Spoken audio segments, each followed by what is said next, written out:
Hello, everybody. Welcome. As you can see, we have some new fancy stuff on the stream now. Fancies. Always trying to do cool stuff. Got some Garuda behind me. Figured it'd be a nice way to show off some art. I did some changes to the mic and some other stuff today, so if it sounds weird or if like you can't hear anything, let me know. I'm still adjusting. Mics are kind of hard to work with. I'm not a huge fan of it. Alright, I guess we'll give people a little bit of time to come in. I hate starting on the dot because I feel like some people expect me to be on the dot. Some people don't care.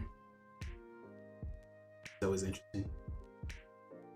What's up, Calvy Calv?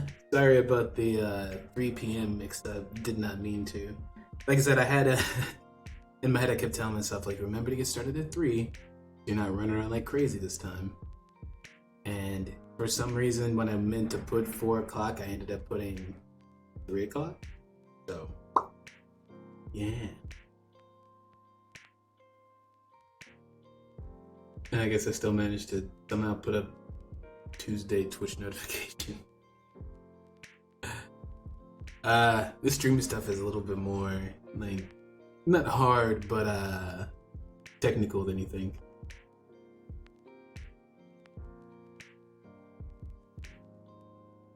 Alright, I'm loud, music is soft.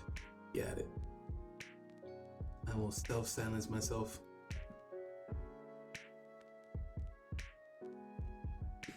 I don't blame you. I give myself crap all the time. Like, someone has to, right?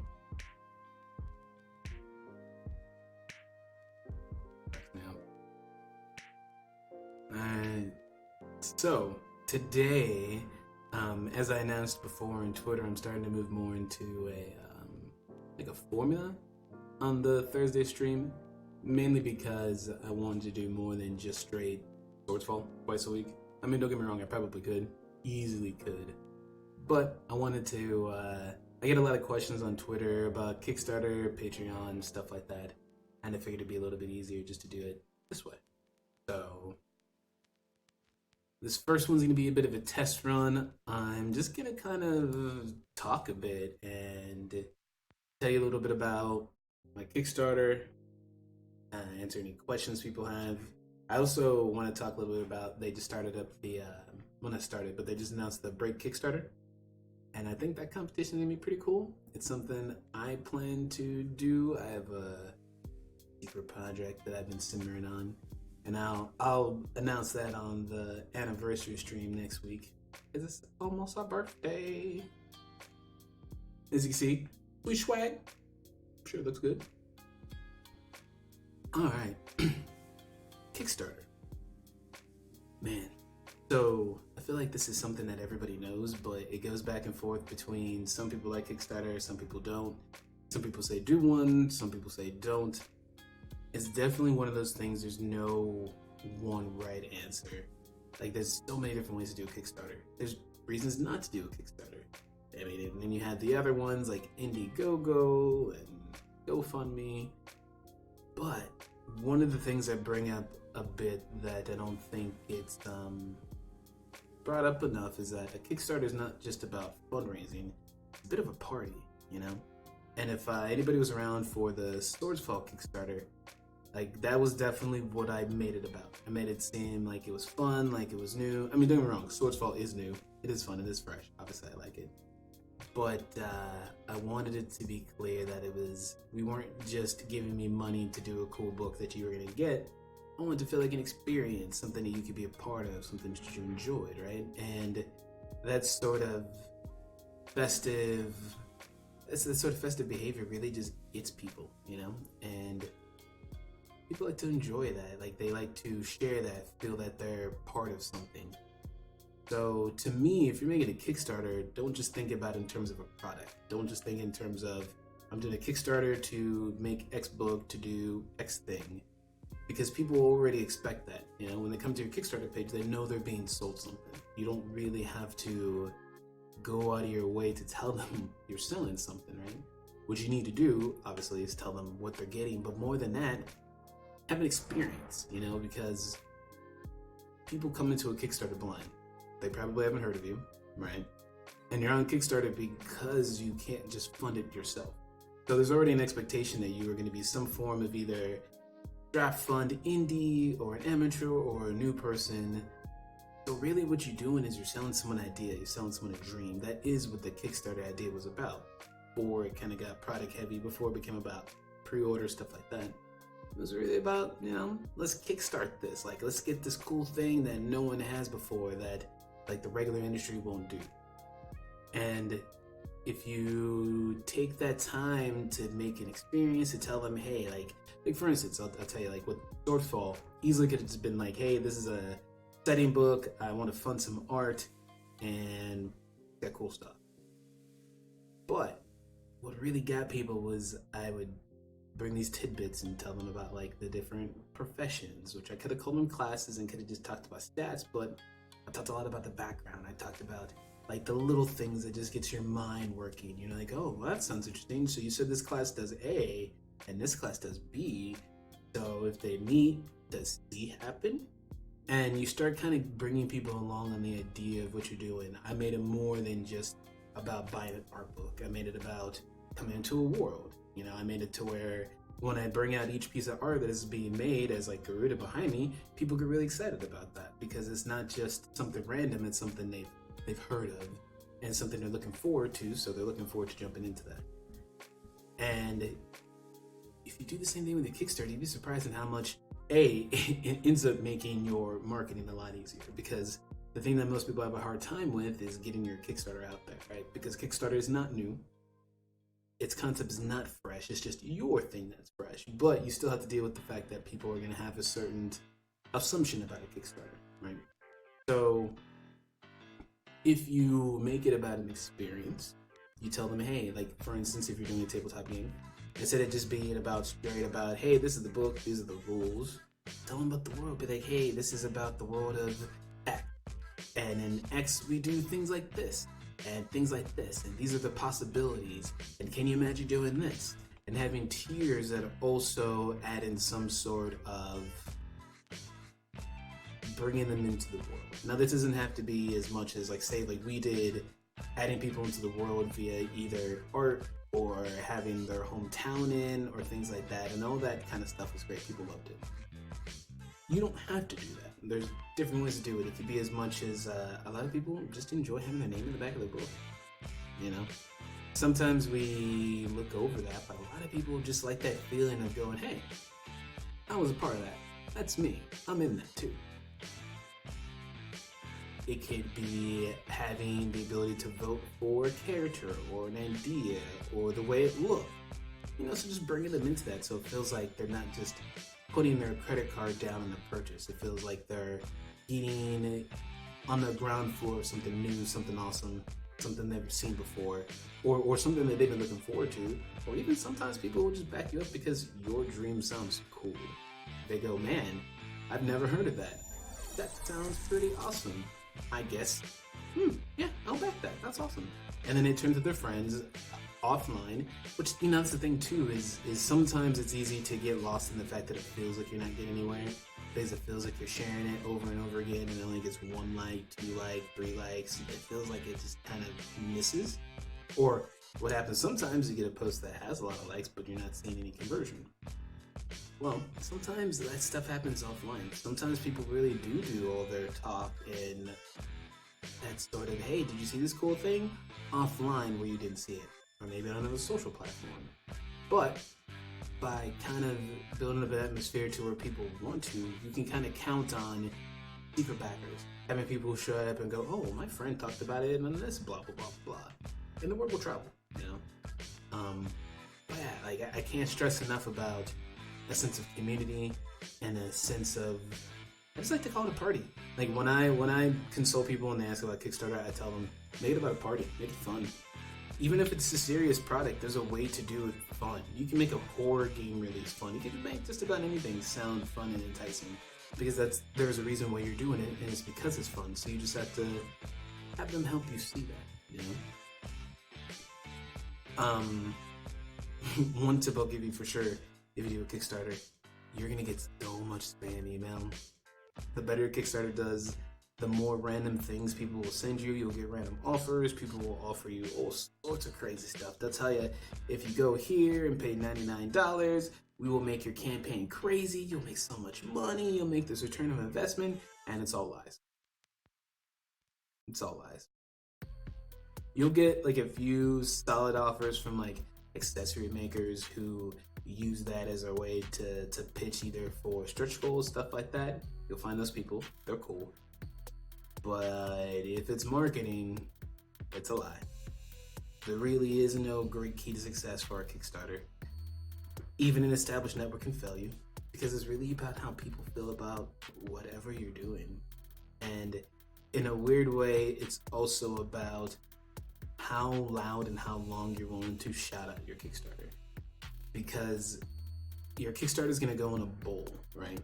The interest is always high at the beginning, and it's always high at the end. And in the middle is a plateau. And the plateau is usually what most people spend pretty much their entire Kickstarter worrying about.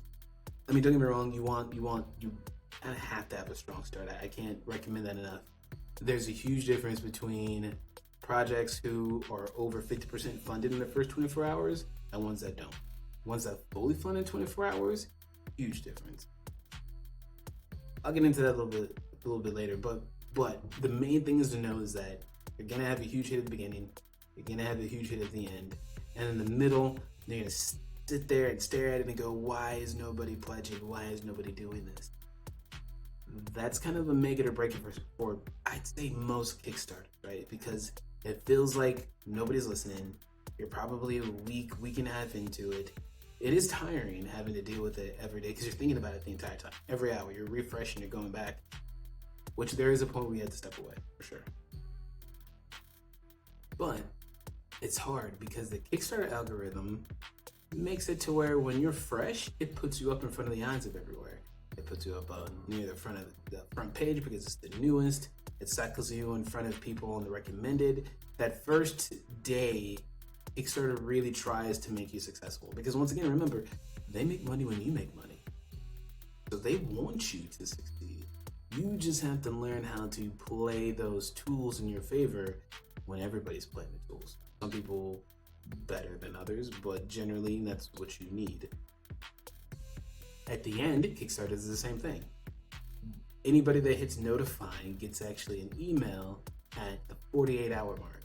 So if you ever looked at any charts or anything or heard it talked about the 48 hour, that's because Kickstarter sends out an email to everybody who clicked the watch, the notify me later button, right?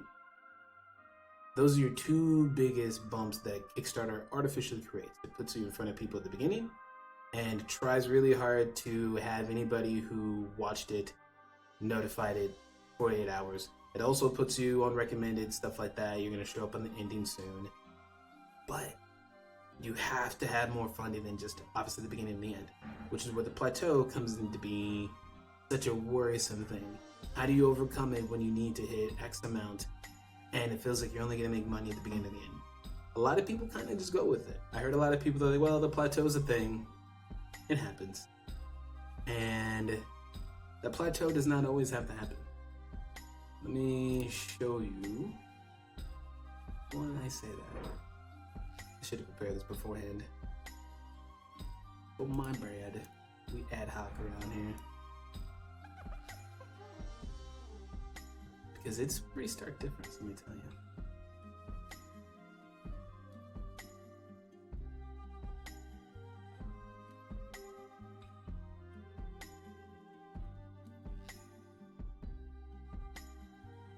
Don't be like that. Here's for kids. Let's see if this will work. Well, nope, fail.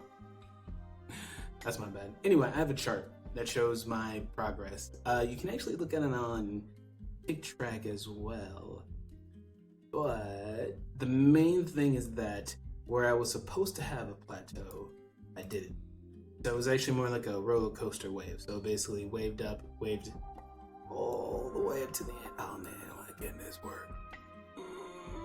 Chrome, you're so mean to me sometimes. Fine, Chrome. I like you anyway.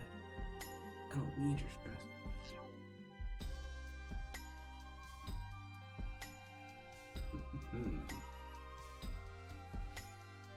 want you to see this chart because it really helps drive it home the difference. And then I'm going to tell you what I did to try to stay away from that. It helps a lot.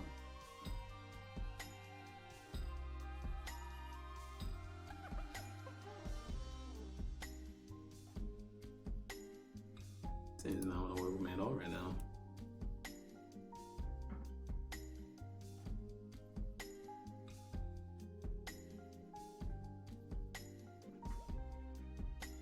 You stupid. Anyway, we're just not going to show you the chart because, oh well, whatever. No, I didn't have a plateau. I had, you could say like it evened out for a day or two, but other than that, I really didn't have a plateau at all.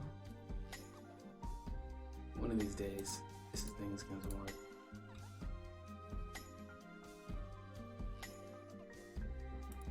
Go window capture.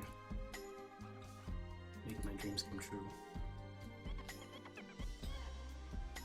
Huzzah!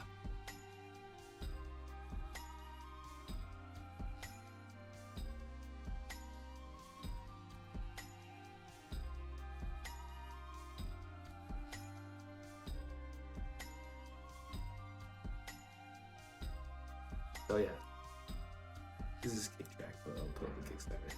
But yeah, see, we don't do plateaus here, son.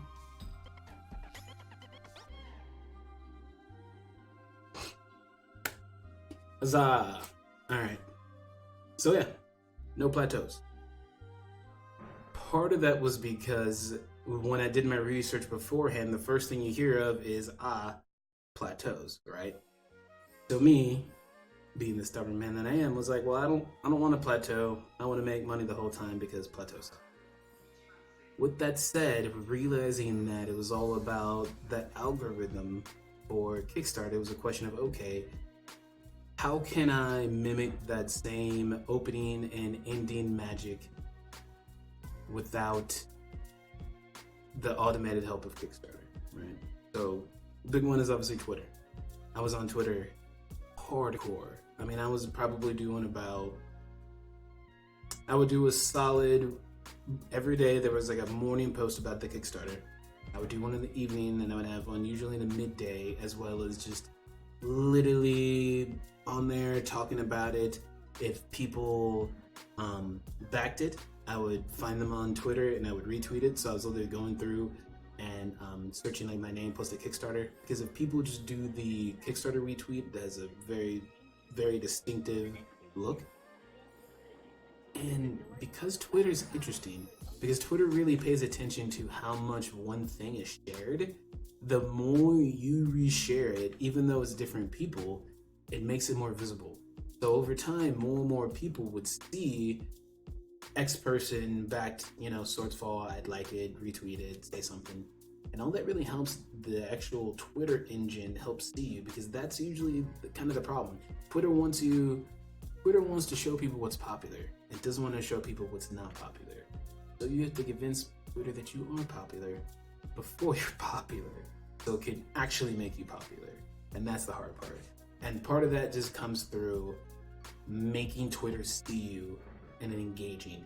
And that's also why on Twitter I also comment a lot. I mean, obviously I comment a lot because I just like to talk to people. I'm a gabber. But besides that, every time you have the interaction, Twitter kind of remembers it. I don't know if it has its own like scoring or if it's just a general algorithm of different curves and whatnot. But the more engagement, the more people will see that engagement. The more they'll see your tweet, because when you tweet something with a link, Twitter really will try to bury that sucker if it doesn't know what the domain is. Now, luckily with Kickstarter, since Kickstarter is a known domain, notice how like it feels like you never miss when a Kickstarter link gets shared, really, It likes Kickstarter. You want it to like Kickstarter and you, and that's the combination. And when you do that, you'll find that your Kickstarter post will stick longer than like the 10 to 20 minute window that it feels like it takes before it catches on, Hashtags. are a big thing. Now that doesn't mean you should cover your stuff in hashtags, because that will not help you. But you need to find a relevant hashtag that's trending. Not just a major one. A lot of people just tag hashtag TTRPG, which is cool. But once again, the way Twitter works and the way that Twitter's trying to make things viral constantly, finding a relevant hashtag that's popular, that hashtag will show up in front of people more than like their trended one. So for me, one of my big posts I did was when they had the Fun Diverse Games hashtag. I was like one of the first people to hop on the hashtag. I made sure it was one of my pieces of art, which was real colorful, and I shared it. And then I was on that general thread, liking and sharing the post from it, and that engagement helped Twitter really put mine at the top. Then I pinned it to my profile, and then so when people would hear about Swordsfall, they see me post, they click your profile because we're stalkers. Boom, they see that top post, and usually what do most people do when they go to a profile of someone they like? They go, oh, top post, pinned, like, retweet. So I would get all these free like and retweets on this already fairly popular post. It was like the circle. You see my name, you go, who is that? You click it, you go to the profile, you're like, oh, that's cool. Like, retweet. Someone else sees it, they click it, you know, and so that's that Twitter synergy, and that's how stuff really goes viral. And you can not control it, but you can help nudge it along. Some of it is luck. And by luck, I don't mean blind luck. I mean like opportunity meets preparation. That kind of luck. If you're ready to be viral, as in like you have a Patreon post, you know what I mean? Like if and you see it a lot where someone will have a post that's hot and then they go in and they drop like their Patreon or something like that at the end. People click that. And if they don't click it, once again, Twitter associates a hot post with your link. So the next time you post that link again, less likely to get eaten by Twitter. Facebook is a similar way, though Facebook is a little bit unpredictable because they want your ad revenue. Twitter's not so much ad revenue based, it's really more engagement. Be popular, have a lot of people come to it. I feel like for Kickstarters, from what I've seen, especially if you're in the tabletop scene, Twitter's definitely your spot. I definitely got a lot of good people from Facebook, but Facebook ads is basically what you have to do there. And that doesn't mean you have to spend a lot of money. I mean, you can literally do $20 and be pretty good. You just have to pick your targeting really well. I don't want to get too deep into the Facebook ad parts because that's like a whole stream by itself. But I'll say the main thing to do if you're ever doing a Facebook ad is not just to load up one category with stuff. You want to do the main category and then you want to narrow your audience. So what I did for me on my Facebook one was obviously I wanted TTRPG people, but more than that, the best thing to do for your ads is to whittle out people who would click it but not want it. They go, oh, that's cool. I mean, I'm in the tabletop, but I'm not looking for a non-D&D game. So you still want to put something like Dungeons and Dragons because there's just so many people who list that as an interest that it's hard not to do.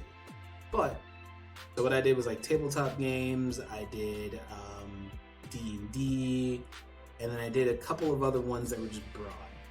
And then I did narrow audience, and then I was like, cool. And so the narrow audience is the ones that it basically says they have to hit Group A and they have to hit Group B. In Group B, I put like Kickstarter, Indiegogo, so basically people who already crowdfunded. So basically what I was doing was finding tabletop people, but then finding tabletop people who like to spend their money, right? Then I had a third filter, which was like Black Panther and Marvel. So I'm getting people who are in the tabletop, who are okay with crowdfunding, who are basically into my audience. And doing those three things will decrease your overall audience available, which is what you want, because once again, you don't have a lot of money. You only want to hit the people you really want.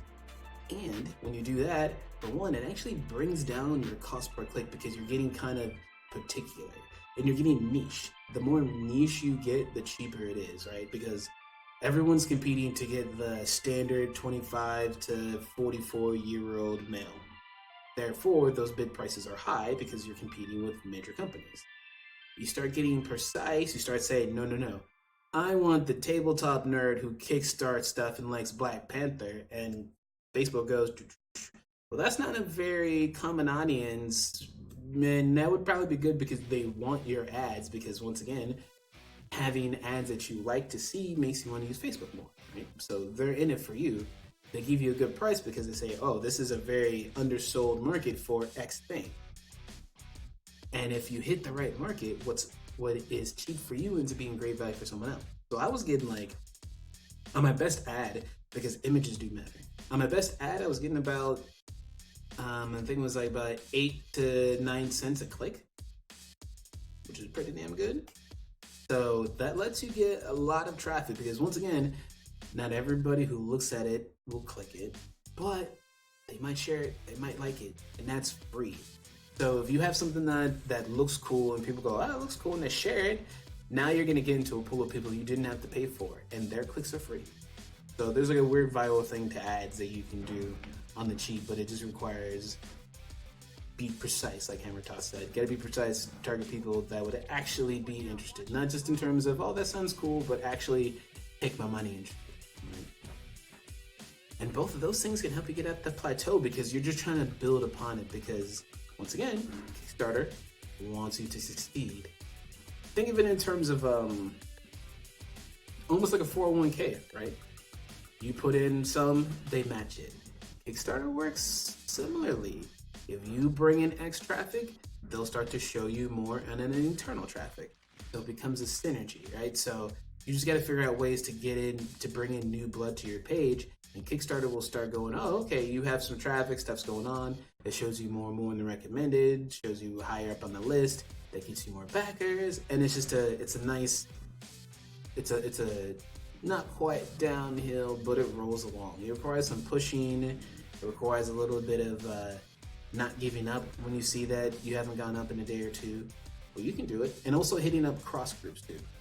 So one of the big things I did was not just tabletop people, but I was trying to hit anything even remotely related. If you read books, if you read comics, if you're in video games, I was on like Afrofuturism websites that were just literature. Like, you never know where your audience is, you know, because especially when you're getting nerdy, nerds are just everywhere. And nerds can sometimes be really hidden. Sometimes we don't necessarily talk about what we're into for X reasons, but we are into it. And if you don't think a little bit outside the box, you'll never hit those people. And sometimes those will be your best fans because they're not into the scene so much to where it's disposable, to where they're not ready to move on to the next thing. They were interested, but they're not hardcore to the industry, but they become hardcore to you, and that's how you get these lifelong fans who, you know, like the classic person who only plays D&D, right? So those things really help get at that plateau, and you need to get at that plateau. You cannot sit there. There are plenty of properties that fund even with the plateau, but if you really want to get the maximum amount of your Kickstarter, you just got to work it that whole month, you know, relentlessly. And so the goal, technically the goal should be to fund within the first 48 hours. I mean, I gotta be honest, you really want to set your goal realistic so that it looks like you're gonna hit it in the first 2 days. I know it sucks, but it's psychological. People like to be into what's popular. They like to be into what's in. That may mean adjusting your Kickstarter goals to be more stretch goal focused, which once again is what we did. First time creator, I knew that I wasn't going to be able to walk in and be like, hey, let me get $20,000 to build this sweet book. Not going to happen. So I looked at it and I was like, all right, what's the minimum amount that I can get and do what I want? 2,000, right? 2,000 was the minimum I could do because I wasn't doing my own printing. It was going to be through DTRPG, so that was all off me. Wasn't going to do any of that shipping or any of that stuff. And it was going to be minimal art, and it was going to be probably a lot of low color art. And yeah, so it wouldn't have been perfect, but it would have been a thing. And in a weird way, bringing your project like that in a way that feels like humble, like, hey, I'm just saying this much because this is the minimum to get like a product, you know, like solid for like the price. And then your stretch goals are the things that sound cooler, right? So if you look at the stretch goals, really the first 10,000 of Welcome to Tycoon is really like the fun stuff that you would want. But being crowdsourced, being indie, I kind of wanted it to have that impact of this thing is only as good as we make it. It's only as good as the amount of people who come in and back this. And by showing that each stretch goal was going to make the product itself better, you weren't getting extra swag or any weird stuff. Like, the book that you already paid money for, if other people came in and contributed, you would get more, they would get more, and that really brought people in. They'd be like, hey, come in, like, I want this Azurian edition, blah blah blah blah blah. And all that really helped, not just, you know, make it big and make it popular, but it helped just smash the plateau, you know, because it created this sort of effect. Every time you hit a stretch goal, you got to shout it out, and that helps your engagement. And people go, oh, they're doing good, oh, they got this artist, oh, it's still here. I heard it the first day, and I heard it day 4, and I didn't really whatever, but oh man, you're 2 weeks in, you had this stretch goal? Okay, I'm down now. People come in all different times. So just making it seem like it's a steady roller coaster, that it's a fun event, that it's a party, that if they don't get it now, they're missing out. Maybe that's how I should have wrapped it up. You have to create that gotta get it now phase. Because that's just a lot, and sometimes I think we have a tendency to relate things to capitalism when it's not so much capitalism as it is human behavior. We're a little bit more predictable than I think we like to admit, and I know we hate that because it feels like you're always being taken advantage of when that happens, and it definitely does. But people do kind of common people things, and if you can adjust for that and play into that, it'll help you stick out, you know? Colors, vibrance, we like that sort of things. High-res images, making it seem like whatever you are producing or making is something that someone couldn't just do on their own at home. You really do have to come across that what you're doing is cool, that they have to have it, that they want to spend money for it, right? I like Kickstarters, man. I know some people don't like Kickstarters, and I know some people cannot wait to get off the Kickstarter model. I kind of liked it, man. I liked the feeling of a 30-day hype party in a way, you know? And you get to drop what you're doing every day, you get the people excited. I had a lot of great conversations. Had a couple of fun trolls that I enjoy fighting now, that one of them has, I don't think he realizes, has actually made me quite a bit of money. Thanks, buddy. And yeah, it's been a good time, man. So don't be afraid of Kickstarter. Think about it more as a party, as a project, less as a product. You still want to bring that professionalism of something that you're going to take someone's money from, but you don't want to focus on that so much as you do the experience. You know? The plateau is a thing. You can beat it, but it requires planning, and it requires, to be honest, a fuck ton of work. During that plateau, I mean, I worked on that sucker every day. I was on it every day. I was sending emails that never got responded to this day. You know, I was taking interview requests from people I never heard of. You just gotta, in a weird way, you have to scramble until it just everything seems crazy. And I feel like this is the one thing that you can do where everything can feel like it's crazy and getting away from you, and that's okay. Because no matter what, at the end of the Kickstarter, it's gonna close, and that's gonna be it. So as long as you are being honest and truthful, just, man, you can go ham. Post it everywhere. I don't care if you annoy people. I know people are also worried about annoying people. Good. Annoy them. Because you know what that means? They know who you are. So, don't be afraid to annoy people. Because it's really, I'll dare say it's not even a thing. Because if someone wants what you're selling, every time they see you post it, they're going to be happy for you. They're going to be like, yeah, that great thing. Hey guys, did you see this post? The only people that are going to feel annoyed are the people who are not interested in what you have. And they're not your audience. So, welcome. That's all I gotta say about that one. I mean, it's one of those things where in a weird way you have to take defense of yourself, because doing a Kickstarter is very vulnerable. Like, you're out there, your name's out there, your soul of what you made is out there, how much money you make is out there. It's vulnerable, I'm not gonna lie, like, it's very vulnerable. So you do have to be proud in what you do, know what you want to do, because you do have to take on a bit of that, man, fuck you, you'll know what you're talking about, I know what I'm talking about. Because if not, man, it hurts. It'll eat you up. Like, you, by the time you're done, you'll want to crawl into bed and never do it again if you let it get to you like that. You really just have to treat it like an event, treat it like a party, go ham. Like, I like to think of those classic sitcom scenes where there's like a fancy dinner party and the organizers just going everywhere, and they're like, oh my god, this isn't right, and this isn't right, and blah blah blah blah blah, and then it ends up being a fantastic party, right? Because sometimes that fire that makes you flip out is also what's going to make it really awesome, you know? And like I said, as long as you don't lie or break like a Kickstarter rule, which there's not a lot of them, but they do have some policies that's mostly around like giveaways, lottery, stuff like that. As long as you don't do those things, man, that's fine. Go ahead, you can do it. All right, my little monologue. Do we have any questions? Did I kind of point out the plateau? Because I know it's a thing that everyone's heard of, and sounds a little weird just to be like, well, don't worry about the plateau, but a little bit of it is just having to forcibly break through weird social media algorithms and just laws and attention span. No. And really, the sooner you get used to that, the better, because it ends up being the same way once you start promoting stuff. It just ends up feeling like you shout about the same thing 82 times, no one heard it. You're like, but I've been everywhere. As Palooza says, LOL, lots of people say, don't worry about the plateau, but at least you have the data to really back it up. Man, I mean, you should worry about the plateau.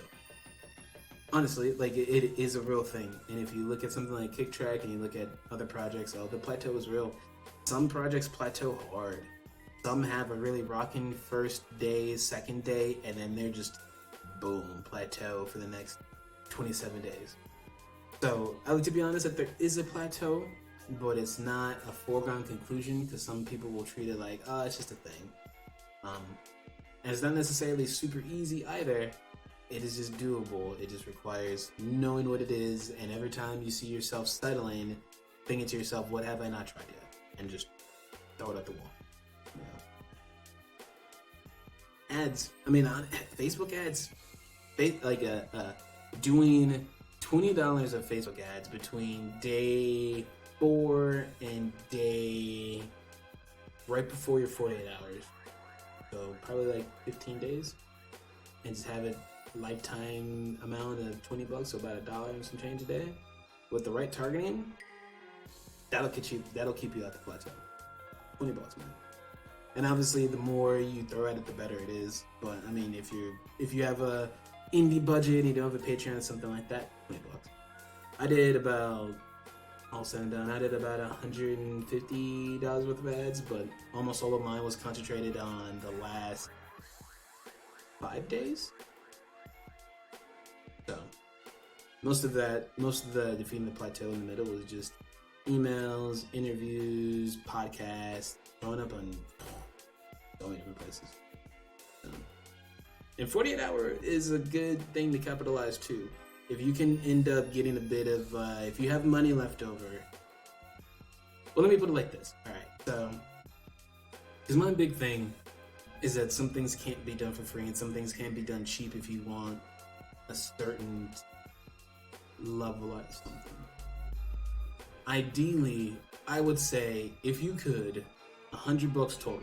You do $50 for your day 4 through up to your right before 48 hours, and you have another $50 that you use just for the 48 hours, right? And then so the whole point of that honestly is to have a steady source of traffic for the whole time, so helps keep you at the plateau. And then at the end, you want to make a very nice looking image that's like 48 hours left, something bright, something flashy, because obviously that helps when it comes to Facebook ads. And that will help ramp your 48 hours up your last end, because that plus the emails, it'll get you. I mean, we were at like 80, just shy of 80K before we hit the 48 hours, and we ended up with 125, so 40K in 48 hours. So it tells you like and also that's why it's also helpful to fund before you get to the 48 hours. I don't know if I mentioned that. There's definitely something to say about being fully funded before those emails go out, because people, once again, love to be part of something that's already popular. So if you've already funded and you have stretch goals, people will see that in the email and they go, oh, they're already funded? They already have stretch goals? Oh, well, sure. because you know they click to notify and follow because they liked what you were doing, right? Hmm? Okay, that's being weird. I was gonna show you this graphic and my computer was like, let me just load forever. So this was the ad, the little Facebook ad we had for the last 48 hours, and I also put it on the Kickstarter page. And this is like me also exploiting online behavior, because once again we kind of use online in the same way. Obviously we scroll down and so many people are on mobile. Any of these images, like on a desktop, not that big. On a phone, that takes up your whole screen. So if you go to the Kickstarter page, 48 hours, you see that, you see this giant graphic. It's like, oh snap, 48 hours, $4, $50. Damn, let me get on that. Yep. And same thing with the Facebook ad. People may not even know what it is, but they'll see 48 hours, some cool art, they see a price, they'll click on it.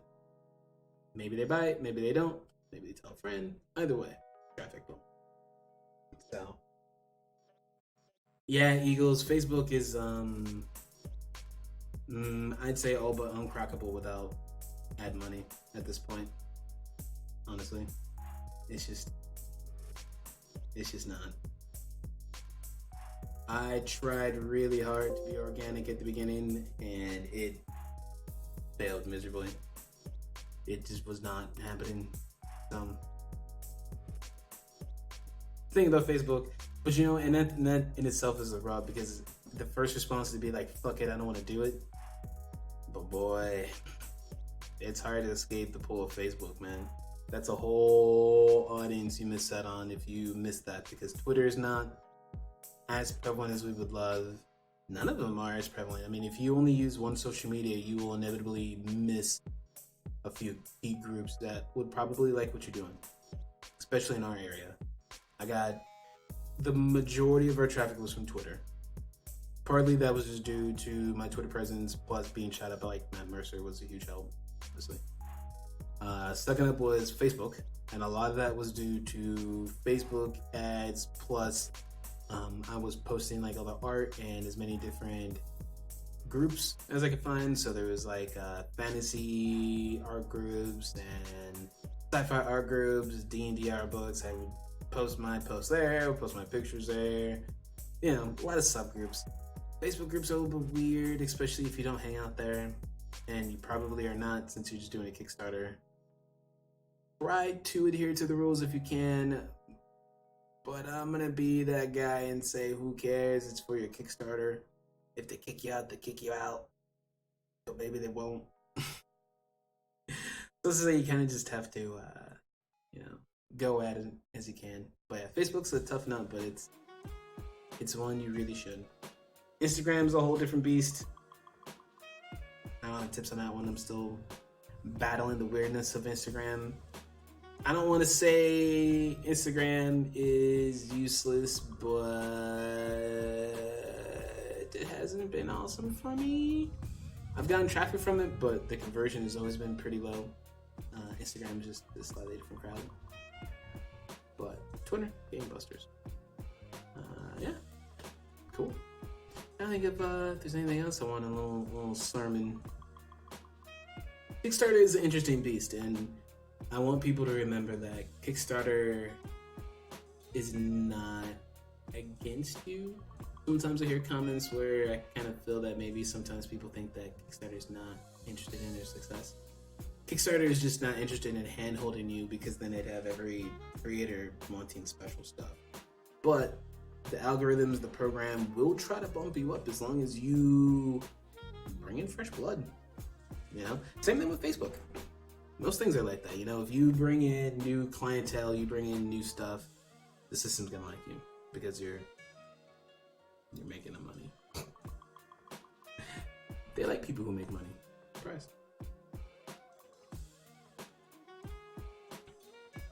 All right. I don't think it'll be next week, but I'm gonna start having some guests. Trying to tell you if I should tell you my guest list or should have it a secret. I think it's gonna be a secret. We'll see some announcements. My goal is to have a different guest every week, if not every other week. We might do this on Thursdays, we might do it on Saturdays, but we're gonna start doing some actual interviews / talk with people from the industry and kind of go over like, all right, like how'd you get successful? How'd you make it? What was your tactics? Not just for me to learn, but for everybody else to learn it. And yeah, I got like 4 people so far. Thinking Thursday, maybe Saturday, so that everybody can get into it, since there are gonna be some cool guests. I'm just trying to avoid going against anybody major because I'm just a small guy, so I don't want to interrupt someone else's stream time. That's why we're doing this time and not later on. That way I don't have to try to compete against CR, because that would be murderous for my health. Yeah. Does anybody have any questions about the Facebook ad part? Because I know that Facebook ads are a bit odd.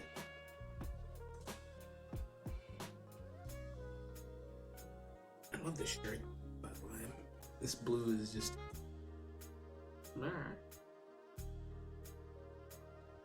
Which has everybody tried a Kickstarter? Is there anybody who's like straight up new to Kickstarter, who's never tried it before, doesn't know anything about it? Or I always like to hear other people's experiences as well. Maybe that's what I'll do too. Have people write in if they're interested and leave their comments and that kind of stuff.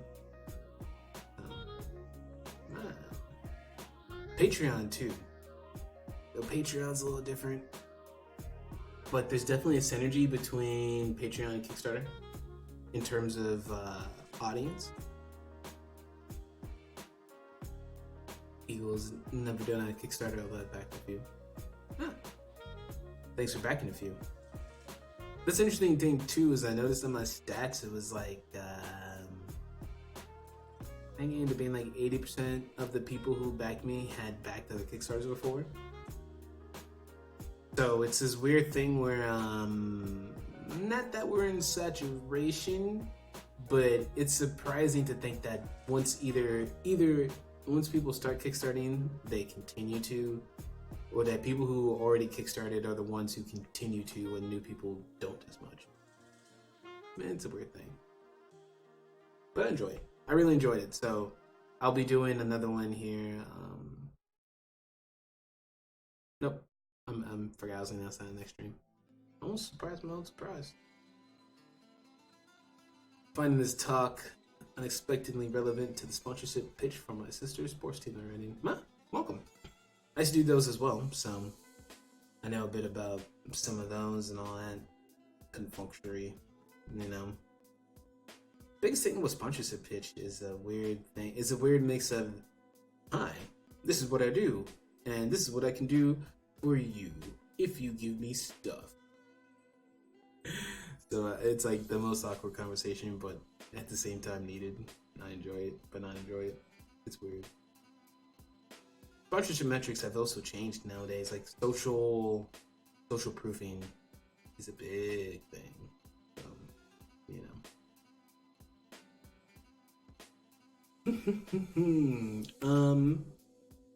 What am I working on right now?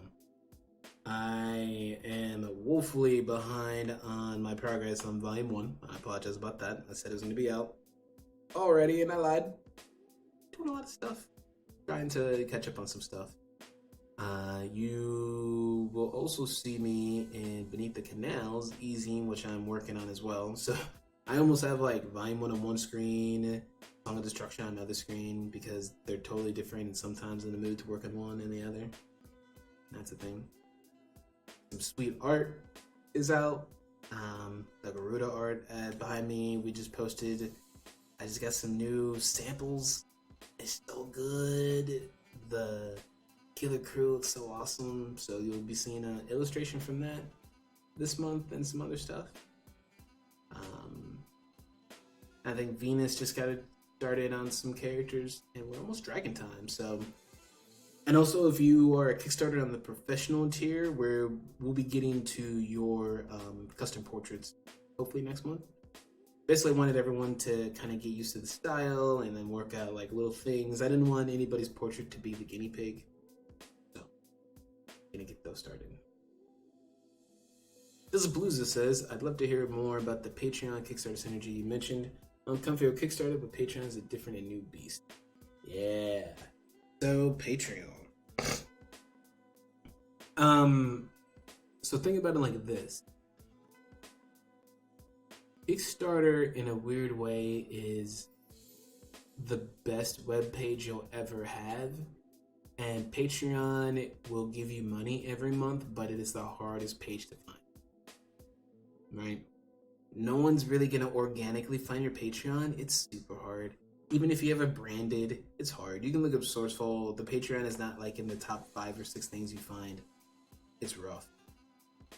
However, Patreon is a perfect place to show your path of development before the project. So one of the things I tell a lot of people that I consult is to start your Patreon first. Start your Patreon as soon as you know what the name is, make that sucker, and then just start dropping posts in it, right? Because one of the things that people look for when they go to a Kickstarter is they're looking for proof of going to finish this thing and not take my money. So if they've never heard of you before the Kickstarter, which is often, they want to know more about what you're doing. The trick is that a lot of people will play it as if they really are interested in the material, but you'll quickly find they just want to make sure that's a thing. They want to make sure that you are really who you say you are and you really do what you say you're going to do. Patreon is like the ultimate proof of life because it's dated and you can control the information that's seen based on tiers. And so in a weird way, it's your pre-hype squad before you start your Kickstarter, right? If you have like drafts of information or things that you want to share but you don't want to publicly share, Patreon is perfect for that because you can say, okay, this is something I want people to see but not everyone to see, and this is $1. Now, even if you don't have Patreons, anyone that goes back can still look at all these posts and see all this content. And when people go to your Kickstarter, they're going to click every link that you put on there. If you put your Patreon link onto your Kickstarter, people will click it. They will go to it because they want to see what else there is. They want to see if this is cool enough for them to spend money. And if you've laid your Patreon out well, people will go, oh, wow, he's been doing this for a while. Which is basically what happened to me. I put the Patreon link toward the top of the Kickstarter. People would either go to the Kickstarter, decide if they want it or not, based on there. Most people would at least click a couple links to make sure it's legit. Because they go, I've never heard of this. This looks kind of cool, but Patreon, well, let's see what's on there. They click it, and I instantly see that I think at the time I had like 60 odd posts or something like that. Not all of them were locked, but like the juicy ones were behind $1 or $3 one.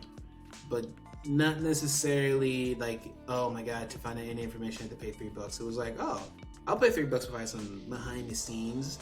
And also what happens too is people will try to find ways to vet you. So some people will spend $1 to $3 to unlock your Patreon to see what's on there. Because that's a better investment for them than just spending $30, $40 on a book. So they'll pay for your Patreon for a month or two to see what you're doing and then back your Kickstarter. Well, let me correct myself. They'll get your Patreon to find the post, get your Kickstarter, and then they'll stick around the Patreon for a month or two, or some of them will stick around forever. So there's a synergy in that because it is about your project, but it is a differently monetized. It's monetized based on exclusivity and coolness rather than just pay as a whole. You could even do it as a blog, but I mean, really, it's really meant to be a way of, oh, I like what you're doing, here's some monthly money. And then also at the end of your Kickstarter, especially if you do, BackerKit has it built into it, BackerKit will actually send a message and a link to all your backers about your Patreon. You know, stuff like that. So I had enormous growth from my Patreon during that Kickstarter. Like 400% growth, 500% growth. We started off the Kickstarter at like $102, $103, And then at the end of the 30 days, we were already at almost like 380, 400. And that was just from people coming to it. You know, because also the nice thing is too, is there are some people who can do one or the other. Like, there are people who cannot afford to do a $50 book and have no interest in it. But they'll give you $2, $3, $4, $5 a month. Vice versa, you have people who have no interest in the monthly, but they'll give you one lump sum of 50, right? So having both of those actually gives people options. Or you'll have people do both. I have those too. So as long as you have content on your Patreon, the hardest part is getting it out there, because Patreon has like the worst SEO in the world. Your search engine will not find your Patreon. It will not find your Patreon post. Let me be super clear, if you have a Patreon, the internet will not see your individual page. Will not. So as great Patreon is for putting gated content, it is awful at getting your content out there. The flip side, Kickstarter is amazing for getting your stuff out there. It has the best SEO on the internet. If something has a Kickstarter page, you will probably find a Kickstarter page before its homepage. I think just recently it changed, but for the longest time, the Kickstarter page was the #1 thing you saw when you Googled Swordsfall. It was above the homepage, it was above the Twitter, it was above the World Anvil. Kickstarter was #1. So doing those things will make a nice little synergy. So, hold on. But I have an intruder over here.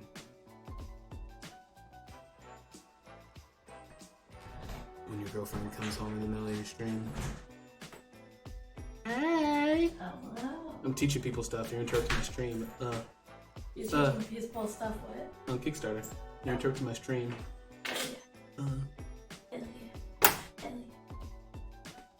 It was at the end of when a sexy lady comes in the room. That's just one of those things. But yeah, so your Kickstarter has a crazy ton of traffic. I mean, a crazy ton of traffic. And especially after the end, you can change the button so that instead of pledge, it goes to a website, goes to whatever. You'll still get traffic. I mean, I get on the Swordsfall website, which I've linked to the Kickstarter now, it gets probably 10 to 15 hits just from Kickstarter a day. And the Kickstarter's been gone for how many months now? So Kickstarter is the best webpage you will probably ever have. And that's definitely something to say about your layout too. So that's something people sometimes forget about. Your Kickstarter page, like once it's done, you cannot change the format anymore. That's it. It's set. It's permanent. Which means if your layout is nice, it's cool looking, you now have like a permanently cool page to your project forever. Whatever links are in there are permanent links forever. So if you put your Patreon link in there at the top or something like that, until the end of time, it goes to it. Now, obviously, it's bad if Patreon dies tomorrow, but right now, you want that money. So having that click through, you get that automatic click through. Same thing, you put your Kickstarter announcement in your Patreon, so your Patreon people know, and it's just a synergy. So Patreon by itself is a little bit hard, but Patreon plus Kickstarter, they really do have a nice little synergy together. It just plays a whoa. But I was surprised. Like it kind of started out of nowhere, and I was like, where am I getting all these Patreons from? And I would look at that and look like Kickstarter. You know, because I mean, I put the link on there mainly because I knew that people would want to know about what Swordsfall is. I didn't necessarily think that they would go and then Patreon, but they do. Now, with that said, my Patreon layout is pretty, it is pretty extra. I have gone out of my way to make it an exceptionally looking Patreon, just because things like that help you stand out from the crowd, and that goes a long way. That probably goes longer than most things, just because, you know, we tend to get desensitized by these sorts of things. But yeah, so my Patreon has always been a little bit extra considering, and I have like our little titles and everything. And I know a lot of people make their Patreon page short. I don't know why people do that, because once you're a Patreon, you actually don't even really see this part. It actually automatically takes you to the post, right? So this is good for the first time someone comes to the Patreon. So anyone who went to the Kickstarter and came to this Patreon page was like, oh, okay, so that's what you're doing, all that stuff. Do they read all of it? Maybe, maybe not. But it shows you're serious. It shows that you're here to stay. And it gets them excited because they go, oh, wow, he's been working on this for a while. Like, oh, okay, 120 Patreon only posts. And then so the first thing they'll see is they'll see the ones that are public, right? And then they go, oh, well, I want some wallpapers. I want some colors. And which this Jeep is so cool. I love it. And Patreon has a really interesting way that people see it. So if you've never heard of Swordsfall, like let's say right now you show up to the Patreon and you go, oh man, this stuff works in progress. It looks like there's something going on. That plus your Kickstarter to show that, hey, we built it, now we're ready to go. Yeah, it gives people a good easy sense of they're gonna put the money into something worthwhile. Now obviously you have to follow that up because if you fail, people will remember your Kickstarter and your Patreon and both will fail. So there's a flip side of that. But you're not gonna do that because you're on Kickstarter because you want to start the dream, right? Yeah. Patreon, Kickstarter. They work out well. Any other questions? Because I don't know how long I'm going to do these Thursday streams. I don't want to have like a 2-hour lecture like a professor.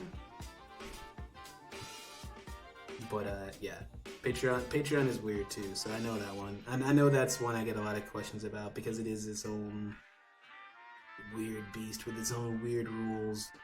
And we'll talk about that on the stream sometime. Which I guess I should also plug my service. I do Kickstarter coaching and Patreon coaching. With the Kickstarter coaching, it's a little more hands-on because I'd like to be a part of the Kickstarter. Like, I'm not gonna take it over, but like, I want to actually be your cheer. So I'm gonna be like, yeah, let's do this. Let's make this awesome. And I don't require anything up front. I do take your Kickstarter monies, the whole whopping 8% for me. And in return, I also have my graphic artist, Taylor, who does the Swordsfall logo and also made the chibi. You get one logo built into that if you want. If you have your own, you can do that. Or you can take an existing logo and spruce it up, you know, stuff like that. We pimp you out on our Twitter, give you a shout out on stuff. And yeah, just basically try to help you succeed. And Patreon coaching I do, you get an hour, $99. We actually sit down. If you have a Patreon open, we'll sit down, hash it out, talk some stats, whatever. If you haven't started one, you want to start one, we can talk about specifically your idea, and then game plan around that if you want. So I do that. I have limited slots because I still work on Swordsfall pretty much full time, but this is a nice way to keep on the lights and help people, and because I take a little money, I can actually set aside time to do it and not feel terrible. No. Kelby says, if you thought about doing other cultures for future KS, or we'll just stick with Afropunk? Yes to both. So, one of the nice things about Afropunk, especially in the way that I look at it, since I'm really pulling from Africa, Africa is a continent and not a nation, so it has a lot of other cultures. So, I mean, there's tons of cultures in Africa, so I have the ability to be in Swordsfall in an Afropunk and still give love to a ton of other cultures. Now, with that said, I don't necessarily want to get to the point where I'm just like the culture patrol, because that's not necessarily what I'm trying to do. And there are people from those cultures who will do their stories infinitely better than I ever would. I just want to give respect to those people who have traced their roots to Africa and consider it their home and aren't just dark-skinned, you know? I already have parts in Swordsfall that's like Afro-Brazilian based, you know, like Latin America that's built into that, and then obviously you have a lot of like Arab and Muslim up in like the Sub-Sahara and stuff like that. So I don't want anybody to feel erased from that sort of stuff. So I'm gonna focus on trying to show as complete of a story on those things as I can.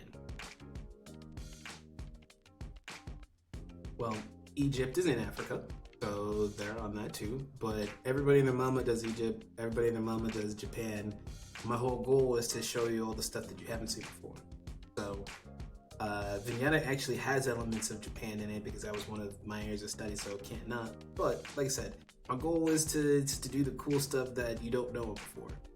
You know, We have so much stuff that's Egypt, so much stuff that's Japan, not much stuff that's Zosha, you know, not much stuff from Nigeria, stuff like that, man. So I'm just trying to show people stories they've never heard before that are equally cool, that when they hear it, they'll be like, well, damn, why haven't I heard of that before? Because they're always playing around with the standards. That's all. So, yep. I mean, that's the whole core of Swordsfall, man. Most of the stuff that people love the most are little small things that I pulled out of history books that I'm reading from Africa, you know. So, like I say, it's just one of those things where when it comes to Africa, people always think Egypt, and there's so much more to that. So my goal has always been to show less about what people know, specifically from Africa, because it is a ginormous place that has so little representation of information about it. It's pretty much criminal. So.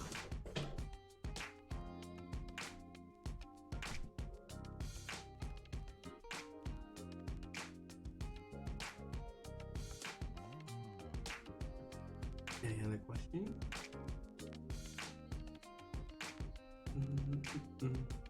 Might do a gaming stream tonight. Not sure. No, I mean, Egypt is very much Africa. I mean, it's super Africa. I mean, not to derail it, but I mean, the real reason is not so much fun. And this is, you know, one of the reasons why I don't necessarily focus on Egypt at first, because it's the part that everybody always expects. And we can do more than that. We can do way better than that.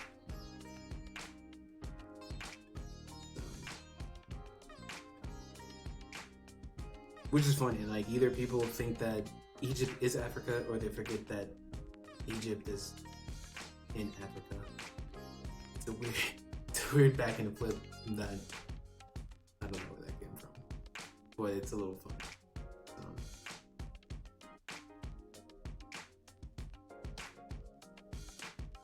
I think this music though. What is this? I like how lo-fi is taking over. Kind of been funny to watch, I'm not gonna lie. Especially when people are like, oh man, you love lo-fi? Like, oh, that's what we're calling it now.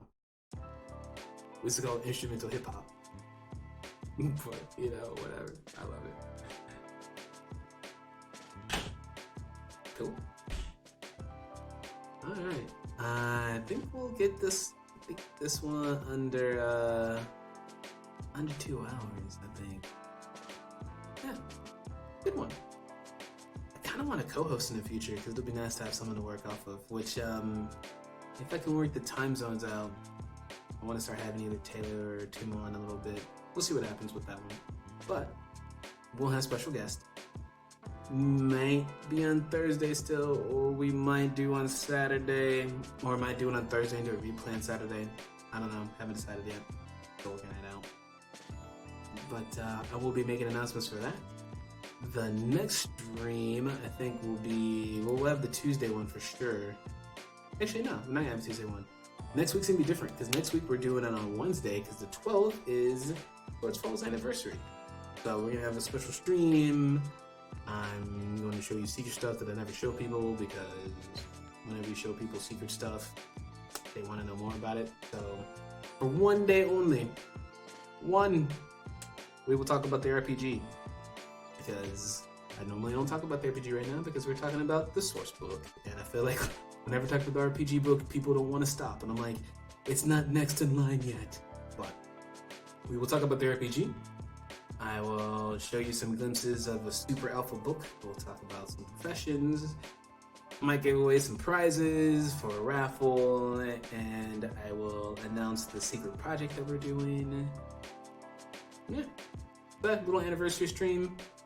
I should probably announce that, make the big deal, shouldn't I? Working there. Getting there. But yeah. So, anniversary stream should be fun. Might see if I can get some people to crash it. I kind of want to do a gaming stream for charity. I'm still working that out. It's surprisingly hard to find a specific charity I want. Like, I know a lot, but there's something specific I'm looking for. I just haven't found it yet. So once I find that, I should have that going. So other than that, man, that was my little Kickstarter Patreon chat. It says I want to play that RPG experience. Oh yeah, I totally get that. Totally get that. 100.